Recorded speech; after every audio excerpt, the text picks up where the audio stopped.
Te traigo un nuevo video.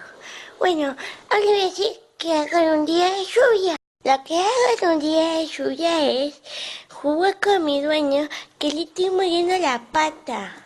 Y bueno, eso es lo que hago en un día de lluvia y muchas cosas más porque me aburro los días de lluvia.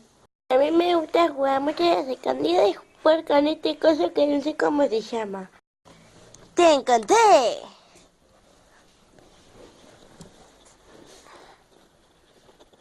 Ahora me voy a acostar que tengo mucho sueñito. Nos vemos en un ratito. Ya me desperté de la siestita y después voy a ir a jugar afuera. Bueno, ahora voy a salir afuera a ver si está mojadito. Uy, creo que pasó eso, ¿ves? Voy a ir con la pelotita. A ver cómo está la pelotita.